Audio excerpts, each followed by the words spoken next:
आज हम करें एक प्यारी सी स्टोरी जिसका नाम है द कनिंग फॉक्स। कनिंग मतलब चालाक लोमड़ी। One day a fox was searching for food in a jungle. एक दिन फॉक्स जो है वो खाना ढूंढ रही थी जंगल के अंदर। Suddenly he heard the clucking of hens. Clucking मतलब उनकी आवाज़। तो मुर्गियों की उसने आवाज़ सुनी। Hens in my jungle, my ears needed to be cleaned. कहता हैन की आवाज़ आ रही है, शायद मुझे कान साफ कराने पड़ेंगे। The fox said to himself, उसने अपने आप को कहा। He again heard the clucking sound, उसे फिर दोबारा साउंड सुनाई दी हैंड्स की। The fox walked in the direction from where the sounds were coming. जहाँ से आवाज़ आ रही थी उसी डायरेक्शन में फॉक्स चल पड़ी। He saw a farm house, उसने एक फार्म हाउस देखा। Many hens were walking about in the fence coop. तो जो कूप होता है वो कूप होता है एरिया जिसमें हेन्स को रखा जाता है, और उस कूप में वो जो हेन्स थी घूम रही थी। This will be easy, the fox said. अरे ये तो बहुत आसान हो गया। He crept near to the coop and hid behind some bushes. तो वो क्रीप मतलब उसके पास गया धीरे धीरे कूप के, उनके घर के पास, और वहाँ जाके बुशेस के पीछे, झाड़ियों के पीछे जाके छुप गया। द हेन्स वर टॉकिंग, तो वो हेन्स आपस में बात कर रही थी। For the past 2 days, I'm not feeling well. I feel dizzy and have lost my appetite, said one hen. तो एक hen बोली कि पिछले 2 दिनों से ना मुझे भूख नहीं लग रही है और मुझे ना डिजी फील हो रहा है, जैसे वॉमिटिंग आ रही है, नोजिया आ रही है, या फिर मेरी तबीयत बहुत ढीली है। एंड हाँ, मेरे तो भूख भी नहीं लग रही। एपेटाइट मतलब भूख भी नहीं लगना। लॉस्ट माई एपेटाइट मीन्स भूख ना लगना। फिर दूसरी बोली I am also feeling unwell, the second hen said. तो दूसरी बोली कि मैं भी ठीक ठाक नहीं हूँ, मेरी भी तबीयत खराब है। और तीसरी बोली सो एम आई, तीसरी भी बोली कि मैं भी बीमार हूँ। Another hen exclaimed we should call a doctor, the first hen said. तो उन्होंने कहा कि ऐसा करते हैं, डॉक्टर को कॉल कर देते हैं, आके हम एग्जामिन कर लेगा। The fox rubbed his hand in glee. Glee मतलब खुशी। अरे वाह, फॉक्स को तो मज़े आ गए। फॉक्स ने सोचा कि ये तो बहुत ही अच्छा मौका है। He ran back home and open his cupboard. तो अपने घर गया और फटाफट वहाँ पे जाके अलमारी खोली, अलमीरा जो भी कबर्ड होता है उसको खोला। He took out a white over coat and wore it. और वाइट कलर का एक ओवर कोट ले निकाला और उसे पहन लिया। He grabbed a bag from the table and quickly walked out. और उसने एक टेबल से बैग खींच लिया, ग्रैब मतलब उठा लिया, एंड क्विकली वॉकड आउट, और वहां से भागा। लेकिन रास्ते में something is missing, yes a stethoscope.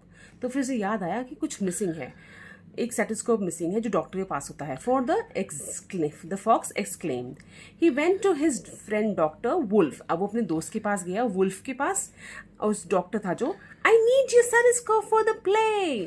तो वो बोला कि मुझे ना आपका स्टेथोस्कोप चाहिए, मुझे खेलना है। I will bring it back soon, और मैं जल्दी ले आऊँगा। He said. Before Dr. Wolf could say anything, the fox grabbed the stethoscope and ran away. बेचारा वुल्फ कुछ कहता उससे पहले ही फॉक्स ने उसका स्टेथोस्कोप उठा लिया और वहां से वो भाग गया। The fox put the stethoscope around his neck and knocked on the coop's gate. अब उसने फॉक्स ने क्या करा, उस स्टेथोस्कोप को अपने नेक के आसपास डाला, गले में डाला और चला गया कूप के पास और वहां के गेट को जाके नॉक करा। The hens were surprise. अरे ये कौन है? Who are you, what do you want, they asked. तो जब मुर्गियां थी वो हैरान हो गई और पूछा आप कौन हो और आपको क्या चाहिए हमसे? I am a doctor. I am here to examine you, said the fox. तो उसे बोला कि मैं डॉक्टर हूँ और मैं आपको एग्जामिन करने आया हूँ। The hens looked at each other. None of us called you, the hen said. तो उन्होंने बोला कि हमने तो नहीं बुलाया किसी को। Just open the gate, the fox said impatiently. तो impatiently fox बोली अच्छा दरवाजा खोलिए। An old hen asked all other hens to come closer. उसे बोला एक मिनट रहो। He is an imposter. Imposter मतलब धोखेबाज, जो हमको दिखा रहा है कि अच्छा बंदा है लेकिन अंदर से वो अच्छा नहीं है। वो आदमी जो दूसरे की बुरा चाहता है उसे कहते हैं imposter. He has come to eat us, said the old hen.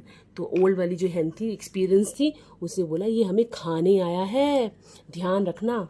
She signalled to the farm dog, और जो वहाँ का डॉग था ना उसको इन्होंने सिग्नल दे दिया कि हाँ कोई तंग करने आया है. The dog charge at the fox, charge मतलब झपट पड़ा, उसकी तरफ भागा. एंड बिट हिज टेल, और फॉक्स की वो टेल को काट गया. The fox ran away as fast as he could, और वो फॉक्स अपनी जान बचा के फटाफट वहाँ से भागी. Well the story ends here, and the story का मोरल ये कहता है, be alert, always be alert, do not fall victim to false pretenses. कोई अगर आपकी मदद करना चाह रहा है ना, तो पहले सोच लीजिए कि वो मदद क्यों करना चाहता है. ज़रूर ना कोई ऐसी बात होगी जिसके लिए वो कोई उसका स्वार्थ होगा, इसलिए हेल्प कर रहा है. चलिए कुछ क्वेश्चंस करते हैं. What was the fox searching for in the jungle? क्या ढूंढ रही थी? Fox was searching for food in the jungle. वो फूड ढूंढ रही थी. What did the fox hear? Fox ने क्या सुना? He heard the clucking of hens. Clucking मतलब उनकी आवाज़ सुनी. Where were the hens walking about? वो कहाँ घूम रही थी? Hens were walking about in the fenced coop. वो fenced coop में घूम रही थी. What did the fox take out from his cupboard? उसने cupboard से क्या निकाला? उसने he ran back and he opened his cupboard and he took out white overcoat. और वहाँ पे पहन लिया. ओवरकोट निकाला कबर्ड से और पहन लिया.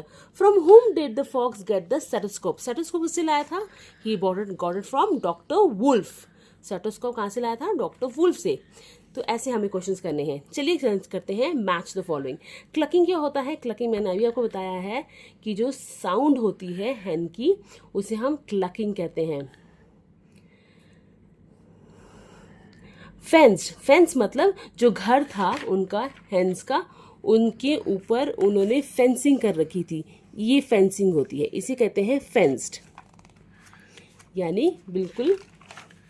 अब आती है कूप. कूप होता है हैन का घर. हैन के घर को हम कहते हैं कूप. डिजी मतलब जब आपको चक्कर आए, ऐसा लगे आप बीमार हैं, उसे कहते हैं डिजी. तो हमने कूप किया था यहाँ पे. A cage for keeping poultry. Poultry होती है हैन. और अनवेल मतलब होता है इल, मैं बीमार हूँ. Cupboard means a person, a piece of furniture with doors and shelves use for storage. कोई भी कम सामान को स्टोर करने के लिए जिसमें दरवाजा लगा होता है उसे कहते हैं कबर्ड. ग्रैब्ड मतलब किसी चीज को खींचना, लेके आना. और इम्पोस्टर मतलब कि जो बंदा, the person who pretends to be someone else in order to deceive others, किसी को धोखा देने के लिए कुछ और बन के प्रिटेंड करना. तो ये तो हुआ हमारे वर्ड मीनिंग, जो हमने नए वर्ड सीखे थे.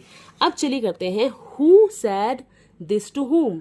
आई need your stethoscope for a play. ये किसने बोला था? ये फॉक्स ने बोला था to doctor wolf.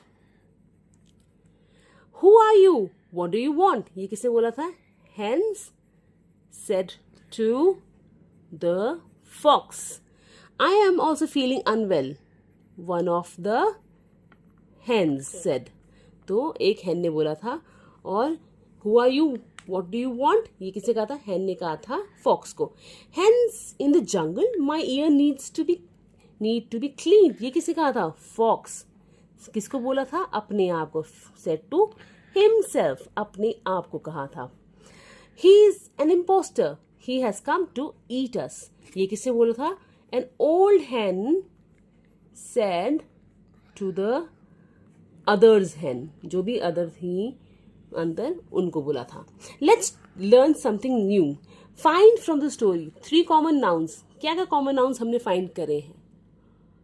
Fox, farm, hen, और हमने वुल्फ के बारे में जाना. ये कॉमन नेम में सारे फॉक्स को फॉक्स कहते हैं, सारे फार्म्स को फार्म्स कहते हैं, सारी हेन्स को हम हेन कहते हैं, सारे वुल्फ को हम वुल्फ कहते हैं, डॉग्स को हम डॉग कहते हैं. तो these are common nouns. Let's talk about the pronouns. Pronouns मतलब कि फॉक्स की जगह पे हमने क्या यूज़ किया था? तो फॉक्स की जगह पे हमने यूज़ करा ही, हेन्स की जगह पे हमने यूज़ करा था वी एंड शी. तो 3 प्रोनाउंस ये हो चुके हैं. Let's talk about adverbs, adverbs मतलब कि वर्ब्स मतलब कोई काम को जल्दी बनाना। तो एडवर्ब क्या था? क्विकली, वो क्विकली गया फटाफट, अगेन और सडनली, तभी। 3 आर्टिकल्स कौन से यूज किए थे? द, एन और अ यूज किए थे। जैसे कि हमने बात करी थी फॉक्स की, तो हमने यूज किया था द हेन्स, फिर हमने यूज किया अ डॉक्टर, एंड देन फिर यूज किया हमने ही इज एन इम्पोस्टर। तो ये सारे इम्पोस्टर, ये क्या चीज था? ये था हमारे articles. Now let's talk about verb. Verb मतलब काम। टॉकिंग, वॉकिंग एंड सर्चिंग, ये सारे काम थे जो वर्ब उसने किए थे। Let's talk about the fill in the blanks. अभी कुछ सेंटेंसेस दिए, ये आपको कंप्लीट करने हैं। I feel dizzy and have lost my appetite. तो यहाँ पे वर्ड आएगा appetite. The fox rubbed his hand in glee. Glee मतलब खुशी में उसने अपने हैंड्स को रब किया। The fox grab the dash and ran away. क्या ग्रैब किया? He grab the stethoscope. And the dog charge at the fox and bit his. किसको काटा था डॉग ने? Tail. Tail. Well, my story ends here, और हमने on the basis of this story we have done so many questions. I hope you would love this video. So don't forget to share, subscribe and like it. Thank you for watching. Bye for now.